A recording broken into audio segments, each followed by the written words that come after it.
Assalomu alaykum barchaga. Sizlar bilan TypeSense demo partini ko'rib ketamiz. Bu qanaqa ishlaydi va qanaqa foydaligini boshidan ozgina o'zingiz uchun tushuncha olib olasiz.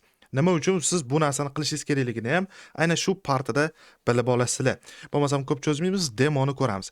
Birinchi oldi bu yerda TypeSense orqali izlash, ikkinchisida oddiy database query bilan, ya'ni like yordamida izlash. Xo'p, umumiy bizda 500 ta mahsulot bor, products bor. Bular pagination bilan mana last page mana 50, har birida 10 tadan kelsa, demak total 500 ta mahsulotimiz bor. Xo'p, bu yerda bizda teleskopimiz ham bor. Teleskopimizni bitta tozalab yuboramiz. Endi qaranglar, bu yerda scout PHP faylida query by name qilingan, ya'ni biz produktni name bo'ylab izlaymiz degani TypeSense orqali. Endi bu narsani ko'ramiz. Kelinglar, name bo'yicha bo'lsa Doris degan query orqali izlab ko'ramiz. Izlashga e'tibor beradigan bo'lsak, mana product search va query.k va bu bizga izlagan natijani chiqarib beradi. Mana bu queryning o'rnida parametrdagi query keladi. Query paramistdagi. Mana bu boradi. Doris. Ya'ni name Doris bo'lgan ma'lumotni bizga olib kelib berdi. Faqatgina bitta dona ekan, 500 ta mahsulotning ichida. Xo'p, endi database queryni ko'radigan bo'lsak, ko'rishinglar mumkin, bittagina query, u ham oddiy select. Database like esa u like orqali izlab topilardi. Bunda logika bo'yicha qanaqa ishlaydi? Mana TypeSense dashboardi bor. Biz bu yerga collection qilgan, ya'ni indekslaganmiz 500 ta mahsulotni va TypeSense bizga izlab topib beradi, masalan, Doris'ni, to'g'rimi? Doris degan ma'lumotni izlab topdi va buni ID'sini oldi-da, mana bu ID'ni oldi-da. Mana bu queryga shunchaki berib yubordi. Produkt orasida mana shu ID'dagi bo'lgan mahsulot topib berdi. Va bo'ldi, juda ham easy. Va qaranglar, Doris bu narsani kimdir Doris deb yozib qo'ydi. Bu shunda ham topib beryapti. Ya'ni TypeSense yana bitta qobiliyati bor. U so'z imloviy xato ketsa ham bu bizga topib beradi, o'xshash bo'lgani uchun. Siz SQL queryda bu narsani qilish qiyin. Ya'ni oddiy like bu narsaga qodir emas. Defaultni like, ya'ni siz uni nimadir qilib optimizatsiya qilishingiz mumkin, lekin oddiy like haqida gap ketyapti. Doris. Masalan, Bruen emas, Brun.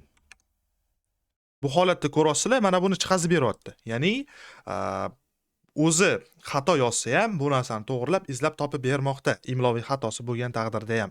Va bu joyda bir nechtalar chiqdi, menimcha total 6 ta chiqibdi mahsulot. Endi bu yoqda queryni ko'radigan bo'lsak, mana faqat aytayotdiki, mahsulotlar orasidan shu 6 tasini olib kelib berdi, bizga ID'larini beryapti. Bundan bilsak bo'ladi, mana bu joyga Bruen edi, biz lekin Brun deb qo'ydik buni.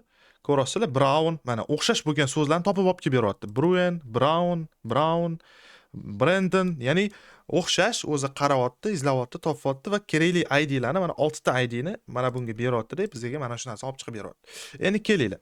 Xuddi shu jarayonni all bilan ko'ramiz, oddiy database query bilan. Bu joyda name va description orqali izlagan. Keladi, description qismini yopib turamiz. Faqatgina name bilan deymiz. Yaxshi. Bu joyga ham shu narsani yozamiz, Bruenni yozamiz. Yaxshi, bu bizga olib kelib beryapti, lekin keladi queryni ko'ramiz. Bitta tozalab olaylik. Mana, ko'rishlar mumkin, bu yoqda ikkita query ketyapti. Ikkinchidan birinchisi agregat ketyapti, ikkinchisi mana bunaqa queryimiz ketmoqda. Va uchinchidan oddiy like bunga qodir emas. Masalan, mana buni Brun qilishimga. Brun qilishim bilan bu umuman boshqa narsani olib kelib berdi. Bu joyda qani Brun degan so'z? Umuman olganda bizning buni SQL'imiz, mana bu joyda bor ekan, mana ko'rasizlar, mana bu joyda bor ekan. Ya'ni bu ketma-ket bir xil bo'lgan so'z olib kelib beryapti mana. Brun. Mana orasida Brun degan so'z bor ekan, o'shaning uchun olib keldi. Masalan, buni mana bu yerda esa unaqa emas, bir xil bo'lish shart emas. Ma'no, ya'ni o'xshash bo'lsa bo'ldi. Bruen. Bruya deylik. Baribir ham keladi. Buni ko'raylikchi.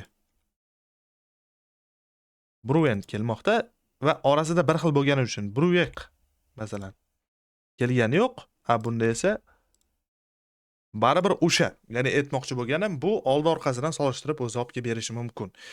Va querylar bo'yicha ham, demak, mana bu narsamiz bizga unchalik ham ideal emas. Mana bu TypeSense oldiga qaraganda va undan tashqari bu tezroq ishlaydi, tezroq olib kelib beradi. Nimaga? Chunki bu oddiy JSON ko'rinishida saqlaydi mana ma'lumotni va shuni orasidan topishga bu oson va TypeSense RAM da ishlaydi va juda ham easy.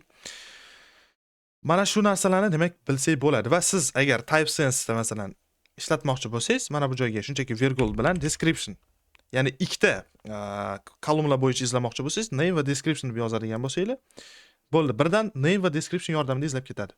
Hozircha bizda laborizm deb yozaylik. Mana laborizmmi nima bu? Laboriozam. Xolos, mana bu so'z qayerda bor, shunga o'xshash so'z qayerlarda bor, hammasini bizga olib kelib beradi. Total 32 ta bor ekan. Va bu narsa demak mana shu tartibda ishlaydi.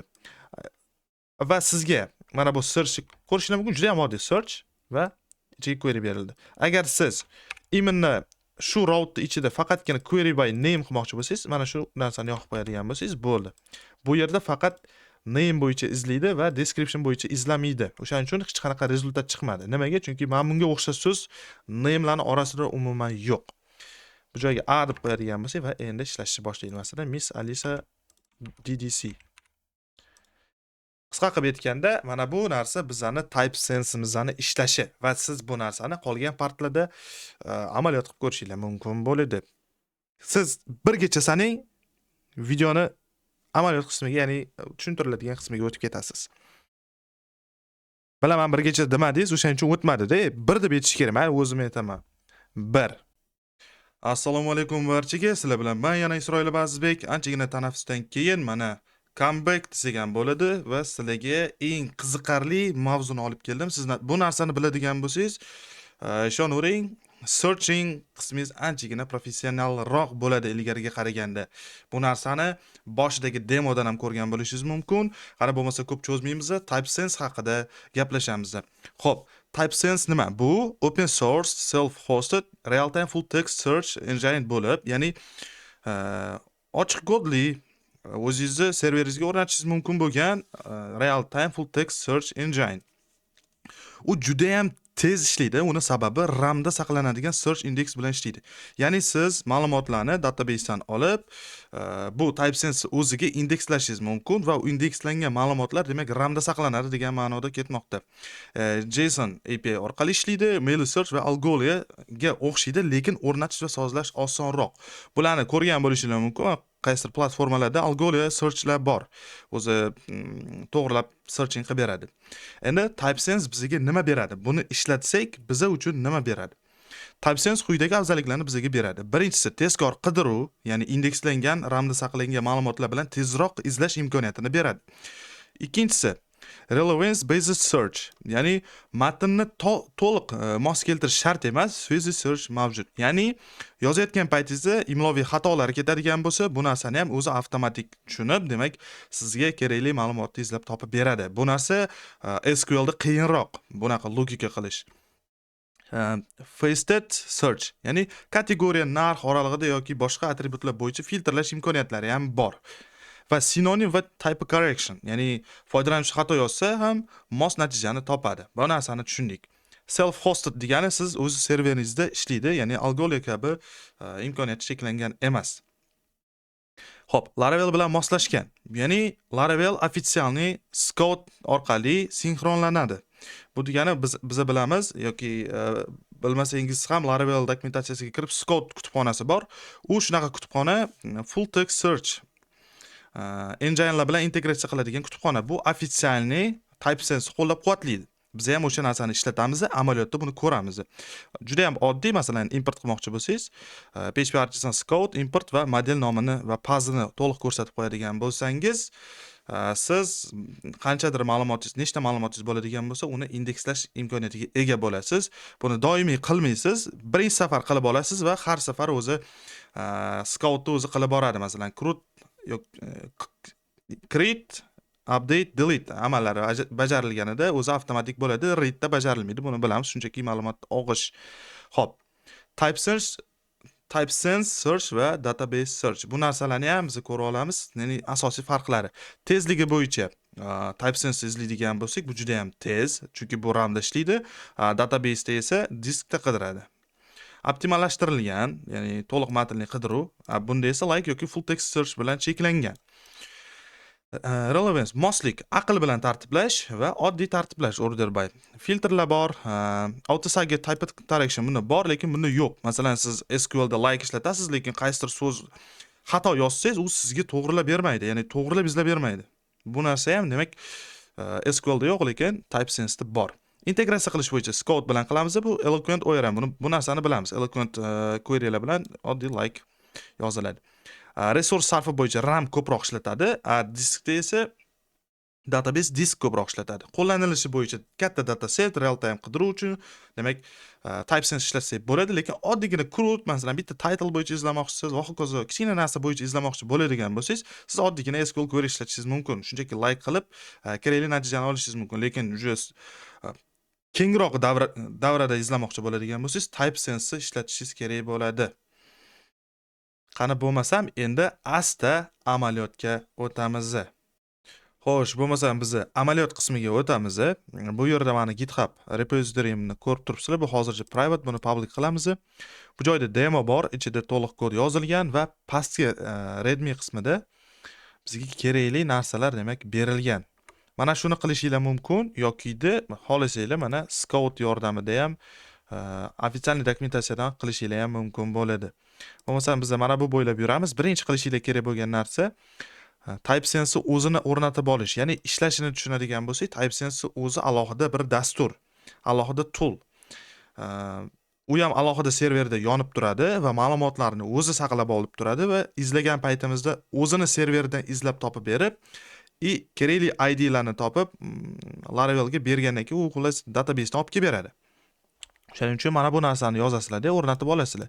Bo'lmasa ofitsialniy typesense.com ga ham kiradigan bo'lsanglar,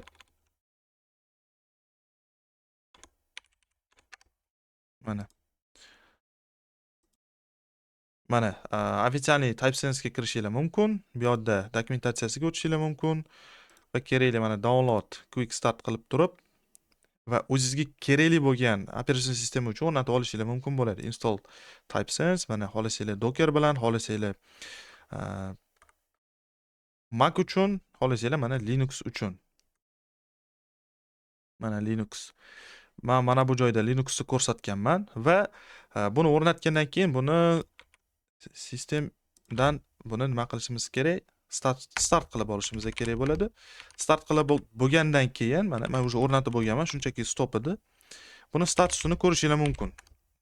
Mana bu holatda demak aktiv va running bo'lib turadigan bo'lsa, demak TypeSense yoniq holatda turibdi. Buni yana bitta narsani ko'rishinglar mumkin. Va sizda mana statusini ko'rgan paytingizda ham mana bu joyda etc TypeSense server ini degan faylni ko'rsatmoqda. Mana bu narsani sizga bu key berish kerak bo'ladi. TypeSense tomonidan API key beriladi. Mana shu narsani topa olmay qolishingiz mumkin. U narsani mana bu qismidan olasiz. Mana qo'yadigan bo'lsak, mana shu faylni ichida sizga kerakli ma'lumotlar bor. Porti qaysi, masalan, datadir qaysi, loglar qayerga yozadi va API keysi ham bor. Bundan keyingi bosqichda biz health'ni check qilib olishimiz kerak bo'ladi. Mana ko'rishinglar mumkin, true chiqmoqda, demak hammasi yaxshi. Mana bunga kirib ko'rsanglar ham bo'ladi mana. Va undan keyin biz keyni to'g'ri yoki noto'g'riligini tekshirib ko'ramiz. Mana bu joyda XYZ turibdi. Bu defaultning ba'zilari shunaqa bo'ladi, lekin bizning keyimiz mana bu ekan. Buni qo'yib ko'rishimiz mumkin. Bosadigan bo'lsak, demak bizga kerakli ma'lumotlar chiqmoqda. Ko'rib turibmiz, TypeSense'imiz o'rnatilgan, API keylarimiz bor, hamma narsa joyida. Endi nima qilishimiz kerak? Mana bu joyda ham aytilganki, uje Laravel bilan integratsiya qilish jarayoni. Bu joyda kerakli kutubxonalar o'rnatilgan va konfiguratsiya qilingan. Kelinglar, bo'lmasam, xohlasanglar shundan qilinglar, xohlasanglar mana ofitsialniy dokumentatsiya bo'yicha ham qilishimiz mumkin. Bu yerda Laravel Scout kutubxonasi, mana ko'rishinglar mumkin. Bu yerda mana ofitsialniy mana Scout chips with mana shular bilan ishlaydi. Algolia, Meilisearch va TypeSense va MySQL ni o'zi bilan ham. PostgreSQL. Biz nima qilamiz? Scout ni o'rnatishdan boshlaymiz.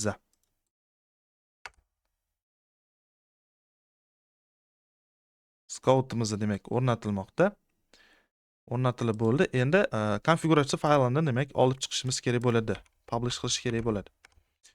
Publish bo'ldi. Mana Scout degan fayl paydo bo'ladi configning ichida. Bu yerda Scout driver biza Envy'dan to'g'rilab olamiz. Bermaydigan bo'lsak automatic collection. Biza bu yerga TypeSense berishimiz kerak bo'ladi. Chunki TypeSense providerni ishlatamiz. Va QE degan narsa bor. Bu ma'lumotlarni indekslaganda background jobda qilish degan ma'noni bildiradi. Hozircha false turibdi. Demak background jobda qilmaydi. After commitimiz ham turibdi. Bu narsa if your data will always search indexes. Ya'ni database ochilgan paytda avtomatik deydi. Nima bo'ladi? Sinxronizatsiya qiladi deyapti. O'sha kerakli provider bilan. Masalan, ma'lum bir amal bajarilganda, yaratilgan ma'lumot o'chirilganda avtomatik bo'ladi degan narsani bizga aytayotdilar. Bu chung degani, masalan, birdaniga siz import qilgan paytingizda databasingizda masalan millionta ma'lumot bo'ladigan bo'lsa, 500 tadan 2 ga bo'lib o'tkazib beradi. Soft delete'lar bo'yicha ham bor. Endi bizga eng kerakli narsa bu anaqalar, providerlar ketyapti, mail search va eng ostida mana TypeSense turibdi. Bu joyda API keyni berishimiz kerak. Envy'dan hostlarimiz berishimiz shart emas, lekin berib ketsanglar bo'ladi. Localhost defaultni 8108 va HTTP da ishlaydi. Va mana bu joyda biza model setting qismiga fieldlarni yaratib olishimiz kerak bo'ladi. Bu nima uchun kerak desanglar, indekslagan paytda unga fieldlarni ko'rsatib qo'yamiz. Masalan, bu joyda user class turibdi, avtomatik id si string bo'lsin, name string bo'lsin, created demak int 64 bo'lsin, ya'ni Unix timestampda bo'ladi. Default sorting field created va izlashi nima deyapti? Name bo'yicha izlasin deyapti. Sizda agar ko'proq bo'ladigan bo'lsa, name description bo'ladigan bo'lsa, virgul bilan yozib ketishingiz mumkin. Name virgul masalan email qo'yib ketsangiz userni izlaydi. Bo'lmasam, mana umumiy loyihamning ichida produkt tayyor, mana. Shunchaki bor bo'ldi. Database migration ham ko'rsatmasligi. Name description price bo'ldi. Boshqa narsa yo'q bunda va bunda has factory chaqirilgan. Bu degani demak, menda seeder bor. Factory ham bor. Database product factory ham bor menda. Ya'ni bu joyda soxta ma'lumot yaratib olish uchun va seederimizga kiradigan bo'lsak, menda 500 ta ma'lumot, mana ma'lumotlar bazamda bor. Buni ko'rishingiz mumkin. Mana 500 ta soxta ma'lumotlarni yaratib oldim, shu biza indekslashimiz uchun. Demak, birinchi bo'lib nima qilamiz? Endi Scout PHP fayliga kirib, mana bu narsani izohdan olib chiqamiz. Va bizaga bu user emas, produkt kerak bo'ladi. Fieldlari id string bo'lishi kerak. TypeSense bu narsani so'raydi. Bu narsani qilmasak bo'lmaydi. Name'imiz string va bizda yana bitta name bor. Name emas, descriptionimiz bor edi. String bo'ladi va yana bitta fieldimiz bor. Bu narsa price. Bu yerda bu float edi. Created vaqti bo'lsin bo'ldi, bizga yetadi. Sort bo'yicha created qilingan va query by name. Name'imiz bo'yicha bo'lsin deb aytilyapti. Demak, name kolumna bo'yicha izlashin. Biz kelida biz ikkitasi bilan izlaylik, description bilan mana. Xohlasanglar mana ikkita kerak bo'lsa, virgul bilan yozib ketasizlar. Bu buni sintaksisi. Bo'ldi, bu narsani qilishingiz kerak bo'ladi. Undan keyingi qilishimiz kerak bo'lgan narsa searchable traitini, demak, kerakli modelni ichiga chaqirib olishimiz kerak bo'ladi. Kelinglar, bo'lsam biz ham produkt modeliga kiramiz. Use searchable degan demak traitimizni chaqiramiz. Bu Laravel Scout ichidan keladi. Yaxshi, undan keyingi narsamiz endi bu joyda aytayapti, QE true ni qiladigan bo'lsang, indekslaganingda o'sha background jobda qiladi. Background jobda qilish nima uchun kerak? Chunki ma'lumotlar ko'p bo'ladigan bo'lsa, o'zi orqa fonda sekin sizga xalaqit bermasa, ya'ni asosiy prosesga xalaqit bermasdan background jobda qiladi degan maqsadda. Xohlasangiz buni kommentariyaga olib tashlab, mana bunaqa tartibda siz to'liq konfiguratsiya qilishingiz mumkin. Connection deb turib Redis, qaysidir providerni berasiz va QE ga nom berasiz Scout. Xohlasangiz boshqacha nom berishingiz mumkin. Bu narsani ham ko'ramiz. Hozircha QE bizda false. Va mana bu tartibda yurg'izib qo'yishingiz mumkin. QE work deb turib, bu yerda Redis provideri haqida gap ketyapti, ya'ni Redis bilan bo'lsin va QE nomi Scout. Mana shu tartibda ketyapti. Bizga endi TypeSense kerak. TypeSense ga o'tamiz. Mana bu kutubxonani o'rnatib olamiz. Ya'ni bu am, TypeSense'ni bizani Laravel bilan Scout bilan kerak bo'ladigan kutubxonasi TypeSense bilan ishlash uchun bo'ldi. Tozalab yubordim. Bunga hech qanaqa konfiguratsiya kerak emas va aytayaptiki, mana Scout driverni demak TypeSense qilish kerak, keyni qo'yish kerak va hostni qo'yish kerak deb. Keldi, env ga kiramiz. Bu yoqda demak yuqoriroq qismiga qo'yamiz. Scout driverimiz TypeSense, master keyga esa o'zimizni demak keyimizni qo'yamiz. TypeSense hostimiz lokal hostida. Bu agar sizda serverda bo'ladigan bo'lsa, o'sha serverni domenini qo'yishingiz mumkin. Va bo'ldi. Endi bu joyda portlarini ham sozlasang bo'ladi deb aytayapti. Bizga bu narsa hozir kerak emas. Shuni ham qo'yib qo'yaveramiz. Ko'rinishi uchun mana ajratib qo'yib qo'yamiz. 8108 to'g'ri HTTP da ishlaydi. Va yana bitta narsa, endi ma'lumotlarni tushishi uchun biza mana bu metodni qo'shishimiz kerak bo'ladi. Modelni ichiga. Biz buni produkt ichiga qo'shamiz. Mana bu nima qiladi? Ma'lumotni saqlashni bizga ko'rsatib beradi. Xo'p, bu joyda ID'sini stringga o'zgartiramiz, merge qilamiz va crestetni ham timestamp sifatida saqlashimiz kerak. Hozir crestet boshqacha saqlanadi. Databaseda o'shani Unixlangan timestampga o'tkazib olishimiz kerak, chunki biz bu yoqda ham bu narsani demak int 64 ga o'tkazdik. Qolgan ma'lumotlarimizni to'g'ri yoki mana bu joyni o'zida siz to'liq yozib chiqishingiz mumkin. Bu joyda hozir this to array qilgandan keyin o'sha modelni array ga aylantirib, ID'si bilan crestetni o'zgartiryapti, xolos. Merge qilyapti. Shu narsani ishlatib ko'ramiz agar muammo bo'ladigan bo'lsa, chunki bizda update state bor, boshqa keraksiz kolumnalar bo'lishi mumkin. Siz faqatgina keraklisini bu yerga yozishingiz ham mumkin. Kelash shunaqa qilamiz. Bunaqa qilamiz adi. ID bu narsani demak string qilishimiz kerak. Va crestet. Bizda price ham bor edi. Va bu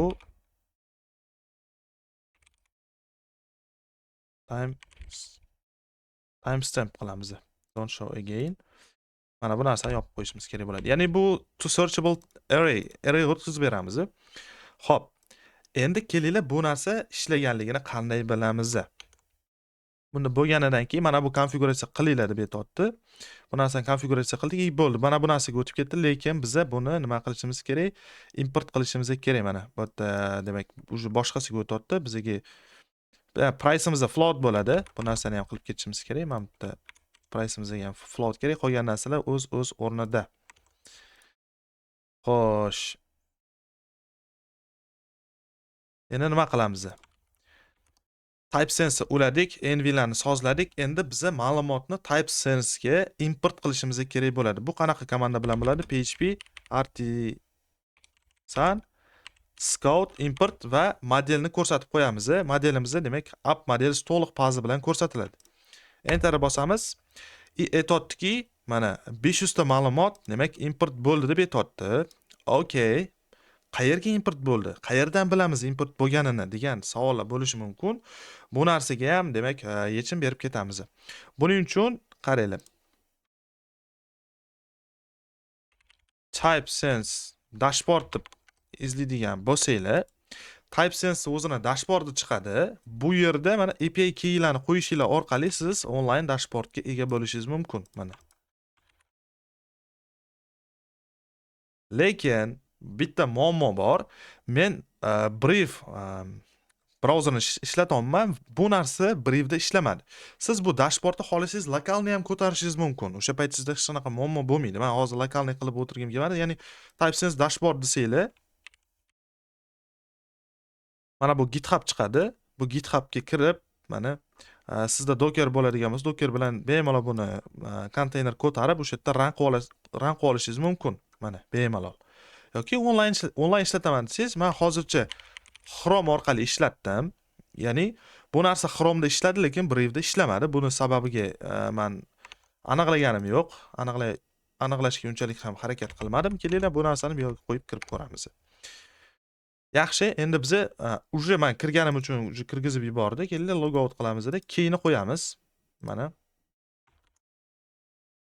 qo'yamiz va login qilamiz.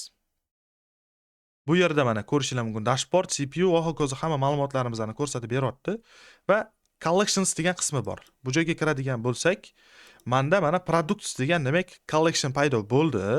500 ta ma'lumot bilan kelib buni o'chirib tashlaymiz-da. Mana. Boshqatdan demak biz nima qilamiz?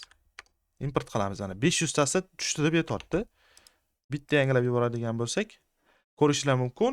Bizani ma'lumotlar bazamizdagi ma'lumotlarni oldi deb products degan collection yaratib mana shu joyga tushirdi. Ichiga kirib ko'radigan bo'lsak, ichidagi ma'lumotlarimizni mana buni bosish orqali ko'rishimiz mumkin. Oddiygina JSON tarzda saqlangan, floatligi, stringligi, mana bu narsa demak ID'imiz ham demak string bo'lishi kerak. Agar ID ni mana string qilmaydigan bo'lsak, masalan va n ni ko'radigan bo'lsak, bizga aytadi ID field should be string. Keyin siz o'ylashingiz mumkin, mana bu narsadan, chunki biz bu yerda string qiluvdik deyishingiz mumkin. Keldi bu yerda ham integer qilamiz. int 64 qilamiz masalan. Baribirga ham bu narsa xato beradi. String bo'lishi kerak deb aytadi.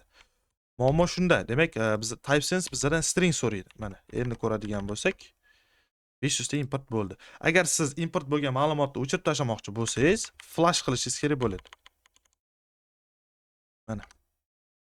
Flash deyapti. Endi ko'ramiz.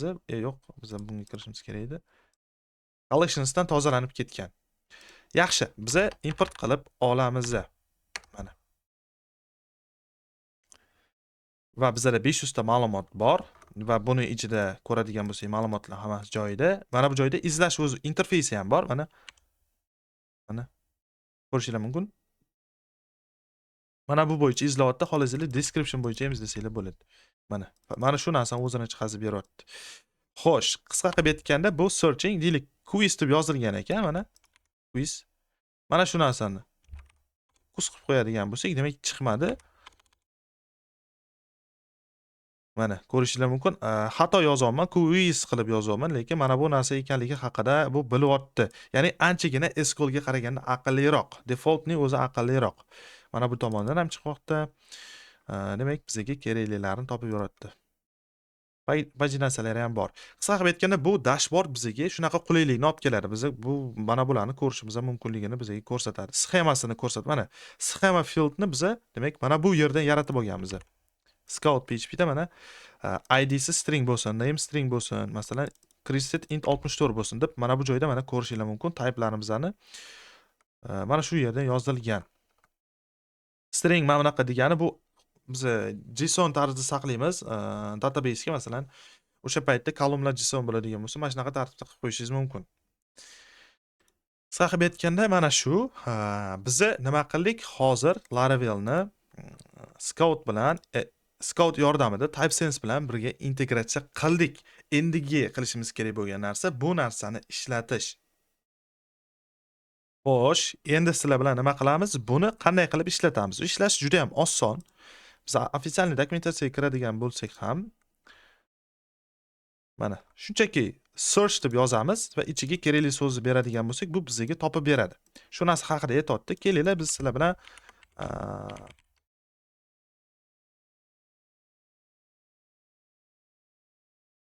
produkt kontroller yaratib olamiz.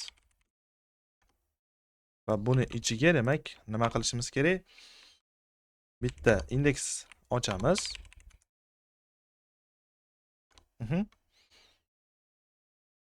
Indeksimizga hech qanaqa narsa kerak emas va bu yerga products va teng product mana is search deb yozamiz. Ichiga biz shunchaki nima beramiz? Kerakli so'zni beramiz. Buni requestdan olganimiz yaxshi. Mana get qilsanglar hammasini olib keladi. Bo'lmasa paginate qilmoqchi bo'lsanglar, paginatsiya bilan qilish kerak bo'lsa, paginatsiya bilan qilamiz. Bu juda ham easy. Va return products. Yo'q, biz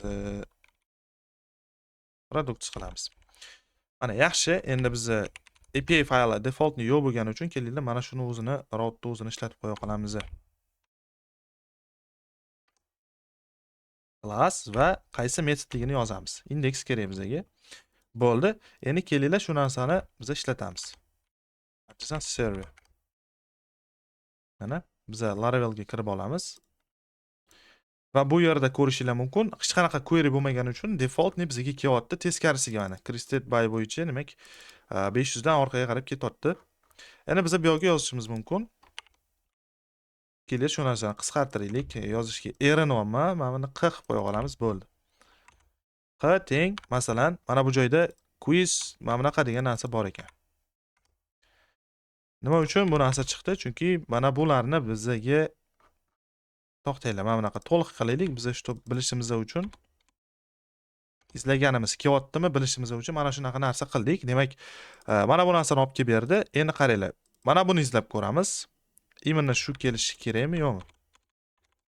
Hozir search qaysilari bo'yicha bo'layotganligini bilish uchun mana ko'rishinglar mumkin. Biz izlayotganimiz name va description yordamida. Ya'ni fieldlar yordamida. Bu nima uchun? Chunki scout faylimizda bor edi. Izlashga name bilan description berdik. Agar description olib tashlaydigan bo'lsak, faqatgina name bilan bo'lsin deb saqlaydigan bo'lsak, ko'rishinglar mumkin. Faqatgina name bilan bo'lgani hisobiga, demak, bu narsani natijasi o'zgarib qoldi. Endi mana bunaqa qaranglar.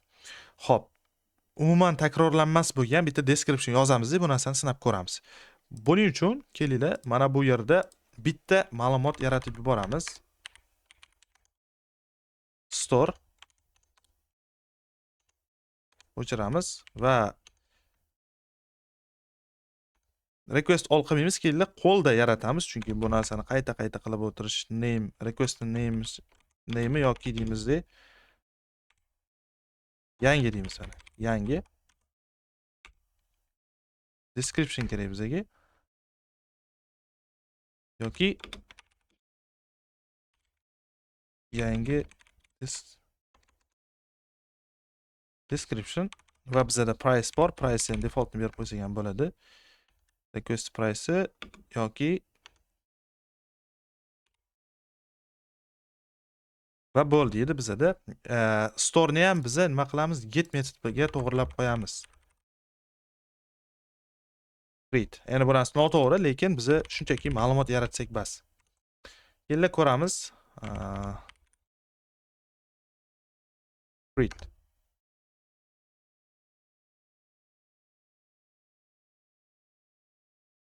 Nimadir noto'g'ri ketdi. Mana buni yangilaychi.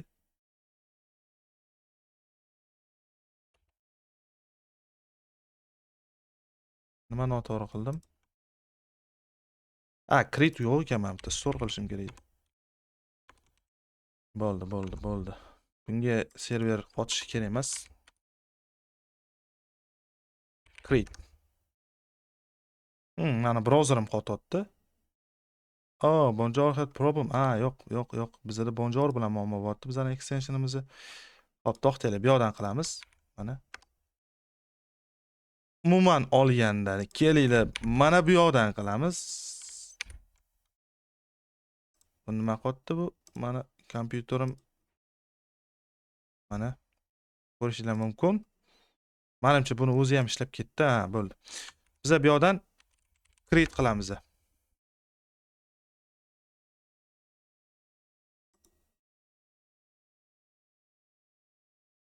Bo'ldi. Ma'lumot yaratildi. Mana 501 bo'lib yaratildi. Endi ko'ramiz, bu narsa dashbordga tushdimi, yo'qmi? Collectionsga kiramiz. Mana 500 bitta ma'lumot paydo bo'ldi. Bu narsa nimadan? Chunki biz kerakli modelni ichiga mana bu searchable demak, traderni chaqirganmiz. Bu eventlar yordamida eshitadi. Masalan, ma'lumot yaratilganida avtomatik qo'shib qo'yadi. O'chirilsa, o'chiradi, yangilansa, yangilab qo'yadi. TypeSense'dan, ya'ni umumiy olganda providerdan.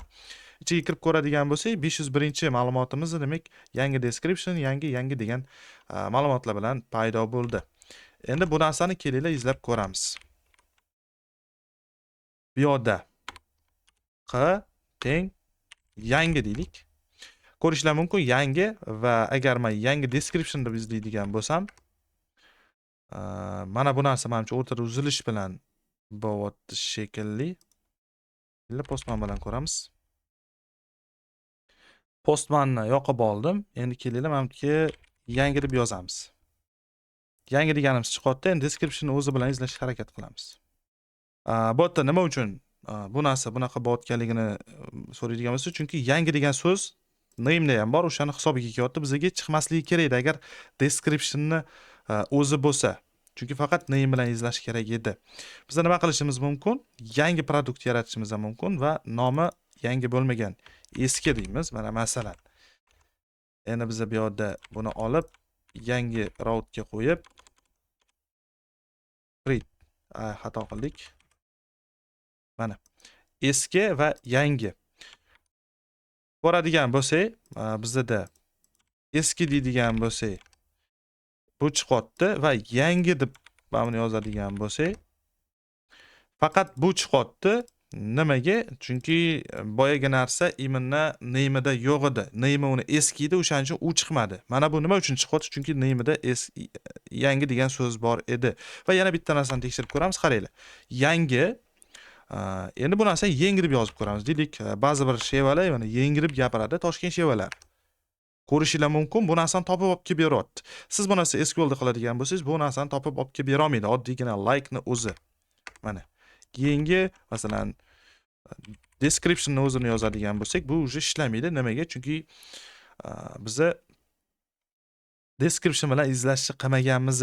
Mana bu joyga shunchaki description qo'shadigan bo'lsak va mana bu narsa ishlashni boshlaydi. Nimaga? Chunki description degan so'z ikkalasini description ichida bor.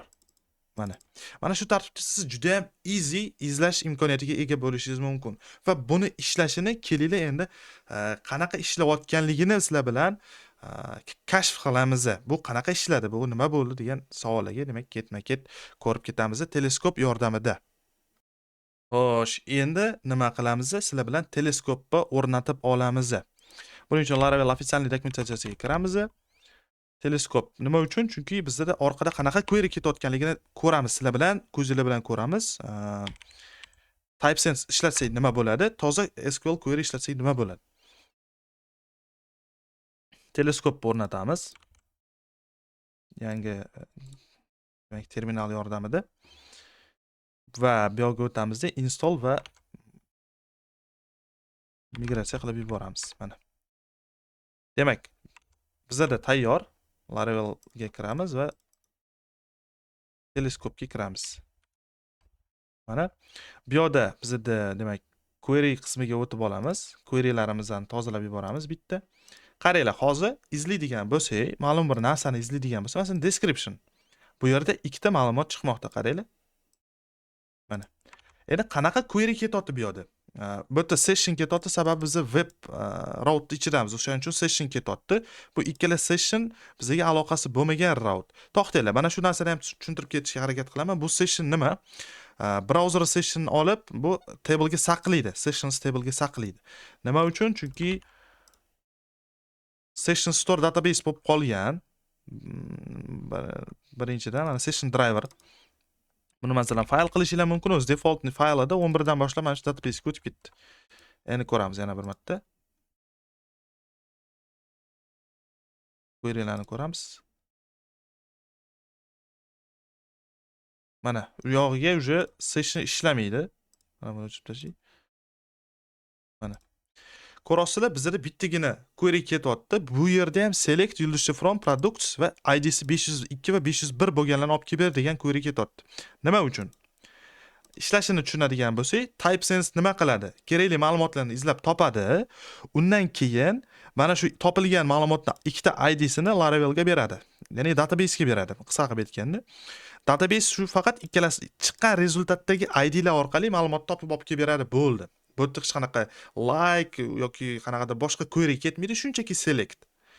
Mana shuning uchun ham biz shuni ishlatishimiz kerak. Ya'ni izlashni logikasini TypeSense o'ziga oladi, izlab bitirib chiqazib bo'lib, ya'ni umumiy mana bu ma'lumotlar qaytarib bo'lgandan keyin, mana shu ma'lumotlar bo'lgandan keyin ID'sini oladi-da, 502 bilan 501 Laravelga uzatib, Scout orqali demak databasedan olib kelib beradi. Shunchaki easy.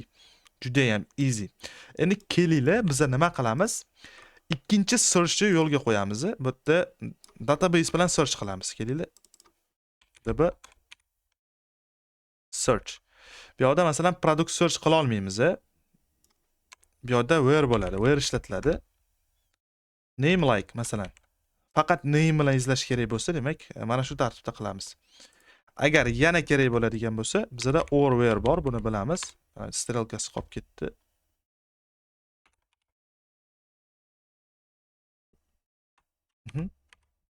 or where bor va buni ichiga masalan description bilan, ya'ni ikkalasi bilan izlasin degan ma'noda ketyapti. Xo'sh, endi bu narsani kelinglar web PHP da bu yerga db deb yozib qo'yamiz va bunga ham db search deb yozib qo'yamiz. Mana bu metodga uzatamiz. Endi buni ko'ramiz. db qaranglar, descript degan narsa bilan izlashga harakat qilamiz. Bu narsani bizga topib olib kelib berdi. Mana bu ham ikkita ma'lumot chiqazib beryapti. Endi ko'ramiz.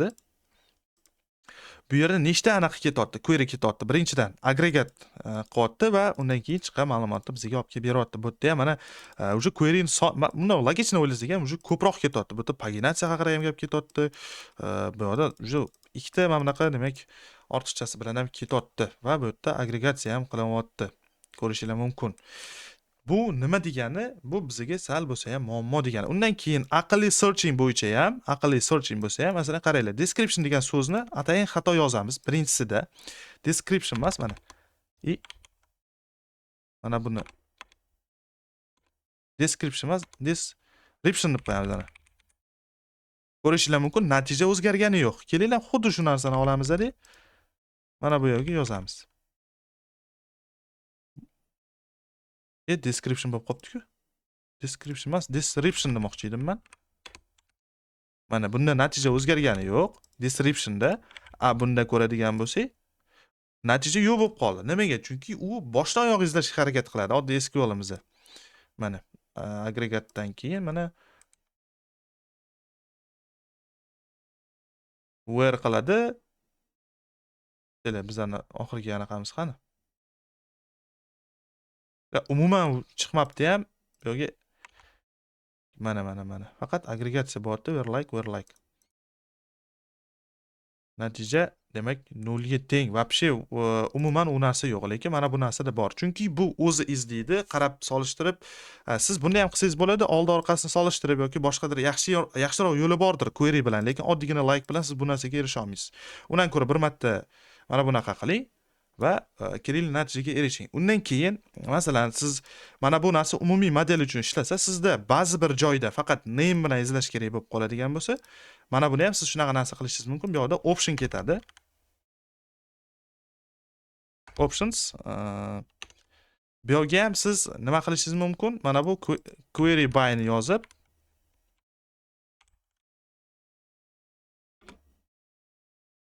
name description emas, faqat name bilan bo'lsin deydigan bo'lsangiz, mana bu narsani qilishingiz mumkin. Endi birinchidagi izlash qismimiz descript deb yozadigan bo'lsak, natija qaytarmaydi. Nima uchun? Chunki TypeSense ga biz aytamiz, faqat name bo'yicha izladik.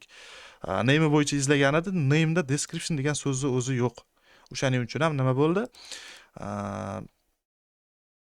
Natija chiqmadi va biz bu joyga description qo'shadigan bo'lsak, siz chalkashingiz kerak emas. Bu yerda mana bu description degani uchun mana bu bilan izlamaydi. Buni ichidagi qiymati bo'yicha izlaydi mana. Ichida description degan so'z bor bo'lgani uchun bundan izlaydi. Name eski masalan, faqat biz nima qilamiz? Mana bu joyga eski deb yozadigan bo'lsak,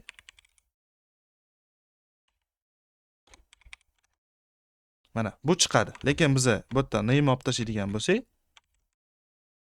endi hech narsa chiqmaydi, chunki eski degan descriptionga ega bo'lgan umuman produktni o'zi yo'q. Mana shu narsa TypeSense fishkasi. Siz bu yerda demak bemalol erkin searchingdan foydalansangiz bo'ladi. Bu narsa ko'proq sizdan resurs talab qiladi, chunki TypeSense o'zi yonib turadi, unga alohida indekslash kerak.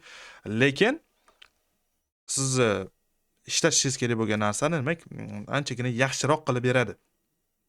Sizga oddiygina masalan name like shunaqa narsa yetadigan bo'lsa, sizga shu narsa qulay, lekin kengroq hamrohdagi searching kerak bo'ladigan bo'lsa, mana bu narsa optimal yechim bo'ladi. Mana bu narsa avtomatik indekslaydi. Bu narsa haqida ham bilib oldik.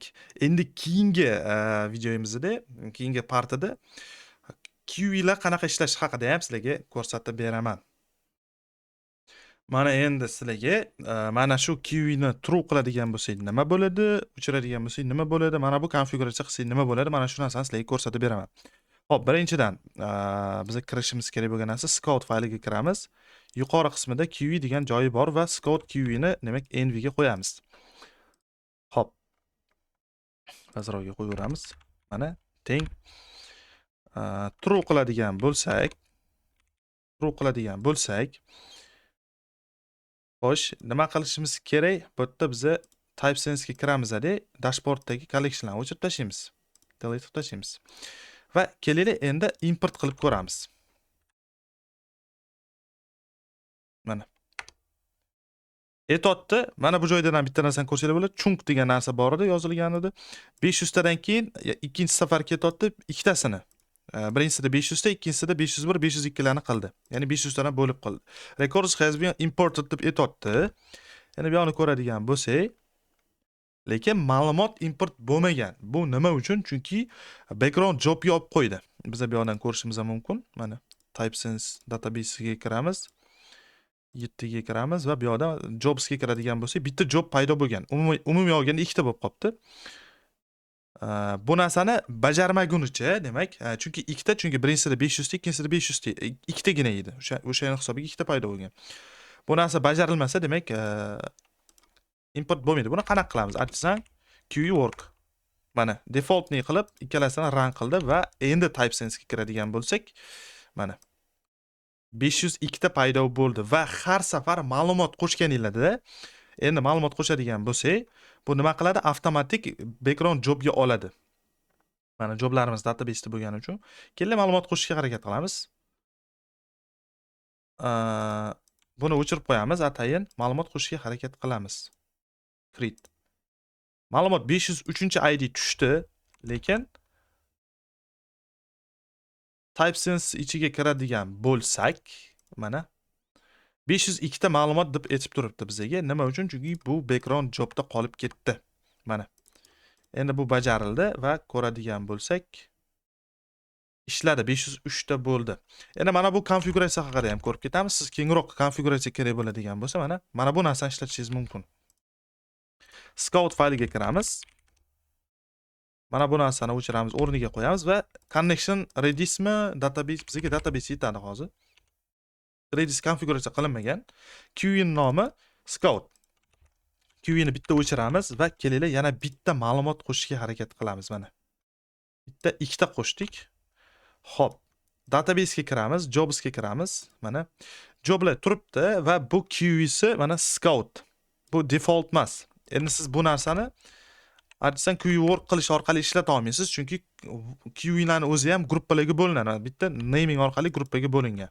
Siz bu narsani nima qilishingiz mumkin? Minus database deb turib, bu narsa provider yozmasanglar ham bo'ladi. O'zi aslida provider aniq ishlatish uchun kerak. U env ga qaramasdan env-dagina oladi agar bu narsani yozmasanglar. Yozadigan bo'lsanglar, mana shu narsani qabul qiladi. Bu yerga biz minus QE teng Scout ko'rsatib qo'yamiz. Umuman olganda, demak, mana bu narsamiz ishlamadi. To'xtanglar. Mana yo esimdan chiqib qoldi. QE work. Mana bu narsa mana.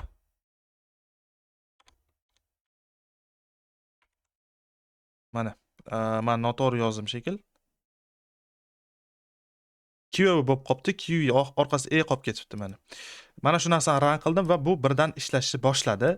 Va mana buni ko'radigan bo'lsak, bu narsalar endi yo'q va bu mana bu yerga tushgan. Mana bu 505 ta bo'lishi kerak edi.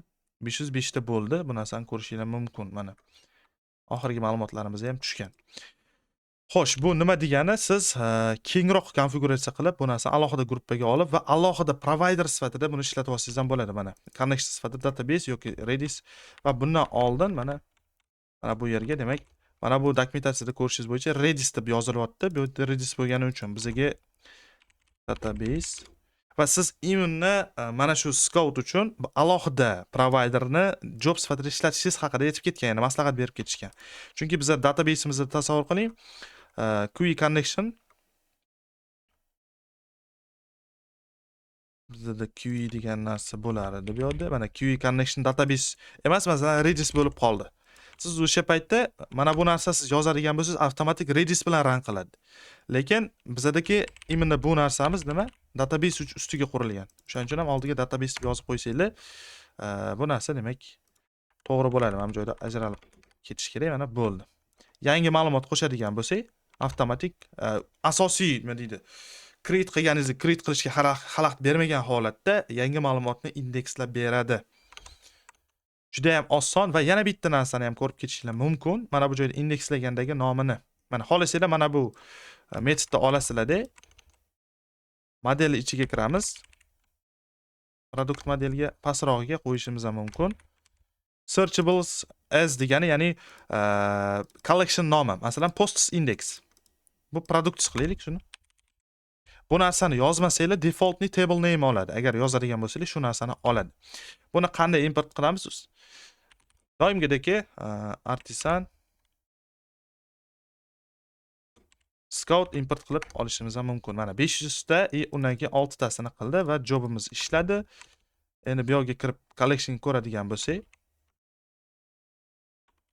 to'xtanglar, bu nimaga? Mana shu narsani ham aytib ketaman.